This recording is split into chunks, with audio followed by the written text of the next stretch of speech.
Bonjour à vous mes élèves de 5e. Ce soir je vous présente une leçon de grammaire sur les paroles rapportées au discours direct. Donc dans ce titre, deux choses nous intéressent. Les paroles rapportées, donc ce sont les paroles des personnages, et au discours direct, comme c'est indiqué ici, c'est-à-dire rapportées directement, telles qu'elles ont été prononcées. Voilà, vous avez ça dans la définition. Alors, qu'est-ce que ça veut dire ?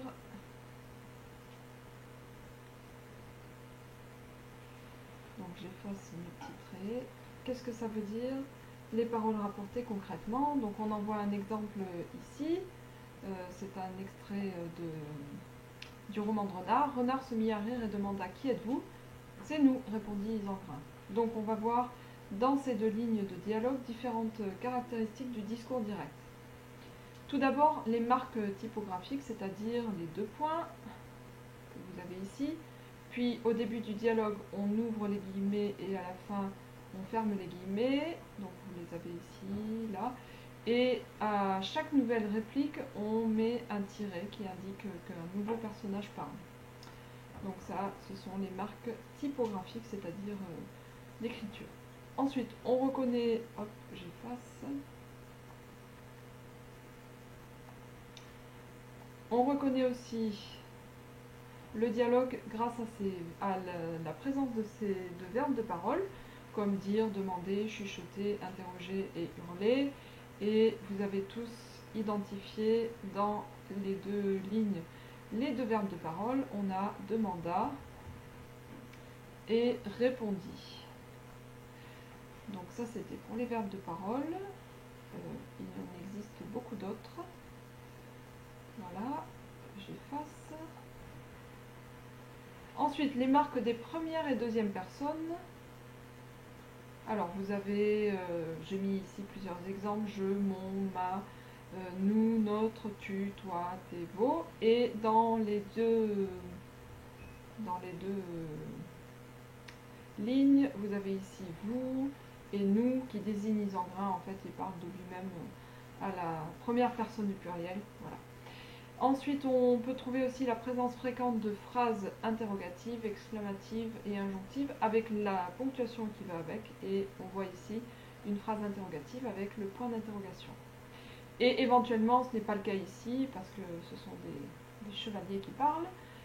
Des termes familiers et des interjections. Les interjections, c'est tous les petits mots eh bien, ben, etc. Eux aussi, que je viens de dire, pour restituer les différentes façons de parler. Ben oui, je sais pas. Donc ça, on peut le trouver dans les BD par exemple. Un deuxième point qui nous intéresse sur cette leçon, c'est la place du verbe de parole. Donc, il peut être placé devant les paroles rapportées. Vous l'avez ici, demanda, deux points, ouvrez les guillemets, et ensuite les paroles rapportées. Et il peut être aussi au milieu ou à la fin de ces paroles, et dans ce cas-là, on appelle cela une proposition incise. Donc, le premier exemple: par Dieu, virgule, dit le loup, virgule, c'est bien la vérité. Donc ici, on a la présence de deux virgules et le verbe de parole avec son propre sujet, qui nous indique donc qu'on est bien dans une proposition incise. Et ensuite, dans le deuxième exemple, donc on a et pourquoi donc. On a ici un signe de ponctuation, mais vous notez qu'après le point d'interrogation, on n'a pas de majuscule. Et donc on a ici la proposition incise, toujours le verbe de parole avec son sujet. Et donc j'écris proposition incise.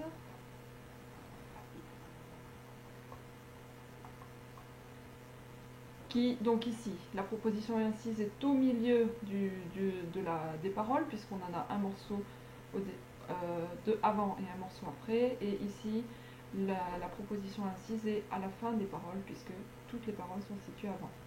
Voilà, donc ce qu'il faut retenir des paroles rapportées au discours direct, ce sont toutes les caractéristiques qui sont énoncées ici et qu'on reconnaît aisément dans ces deux lignes, et la place du verbe de parole devant, au milieu ou à la fin. Voilà, j'espère que vous avez bien compris cette leçon. La suite demain en classe. Je vous souhaite une bonne soirée.